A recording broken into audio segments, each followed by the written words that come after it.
All right, so today we're going to talk about scientific notation. Let's take a look at this decimal, 234.567. All of the following numbers are all equivalent to 234.567. So like you could do 234.567 times 10 to the second power, which is 100. And so if you multiply this by 100, you would get 234.567. And that's true for all of these. So every single one of these expressions right here is the same thing as 234.567. However, only one of these is in proper scientific notation. Do you happen to know which one?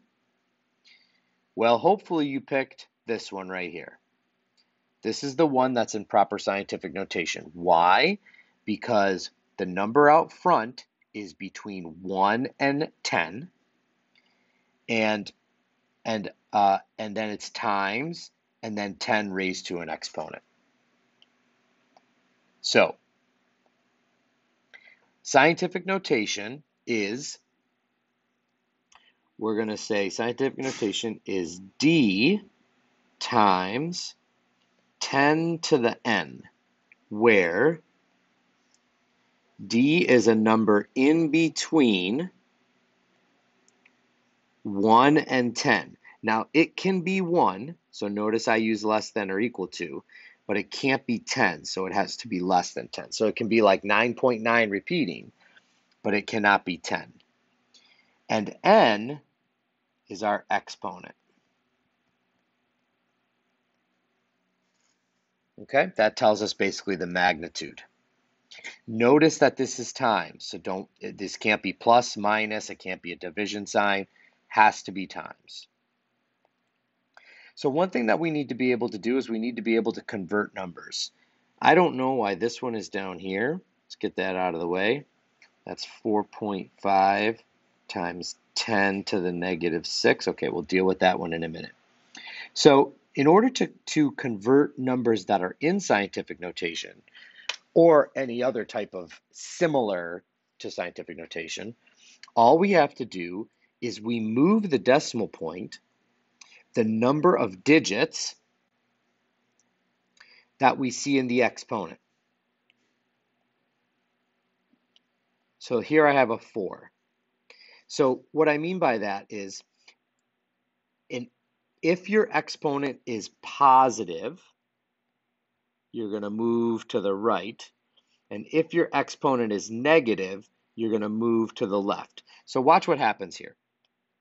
3.29 times 10 to the fourth, I'm going to take my decimal point and I'm going to move it 1, 2, 3, 4 places to the right. This is kind of me doing my scratch work. And I moved it to the right because it's positive. And then in those gaps, you're just going to put zeros. So this is 32,900. And the decimal point would go at the end. You don't have to actually write the decimal point. Okay, let's look at another one here. And if you don't have enough room, you can write the number down below. So like this is times 10 to the 8th. So that's kind of big, so we better write it down below. So it's positive 8, which means to the right 8 spaces. 1, 2, 3, 4, 5, 6, 7, 8. And I'm going to put zeros in all those gaps. So 1, 0, 0, 3, and then 1, 2, 3, 4, 5. And then you can go back and put in the commas if you want to. That's not really necessary. Now, if the exponent is negative, like it is here, we have to move to the left. So this one is going to be 1, 2, 3, 4, 5, 6. It's going to be a really small number. And again, fill those gaps with zeros. So 0.0000045 is that one. Okay?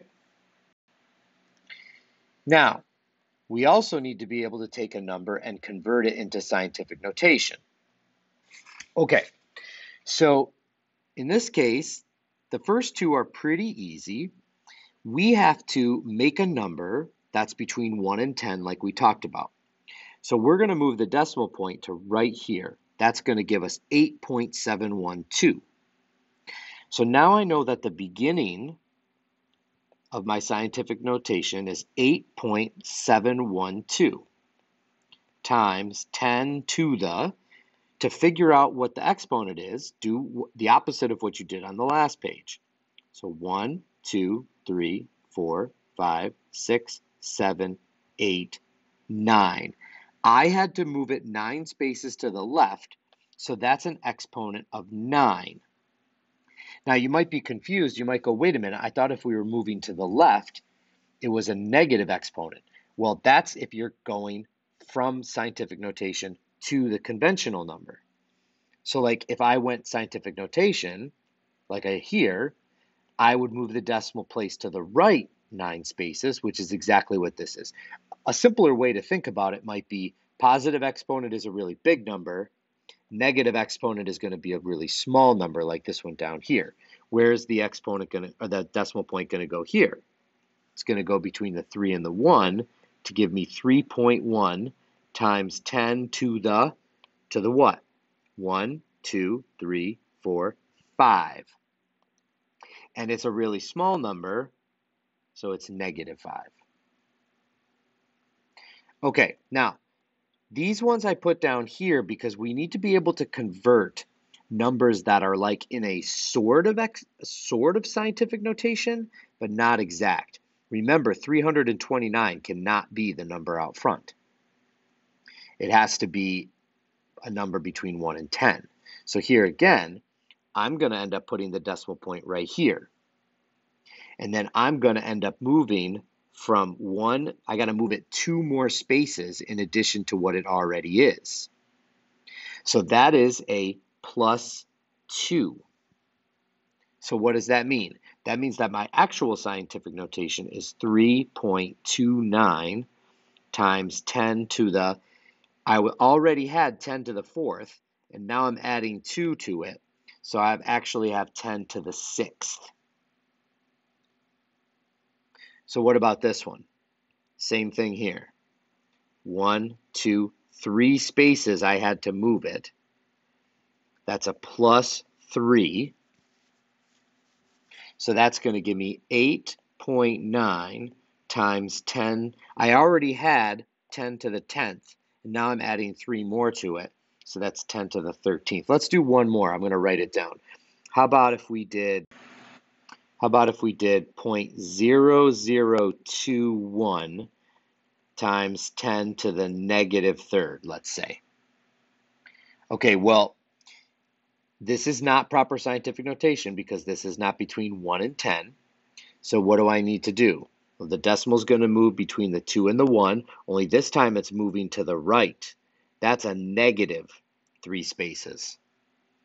So I've got 2.1 times 10 to the, I've got negative 3 already, plus another negative 3 is going to give me negative 6.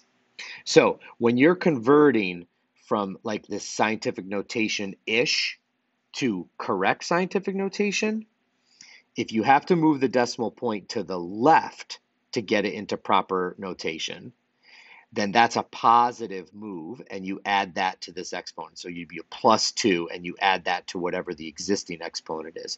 If you have to move it to the right, that's a negative move, and you still add it to whatever's here.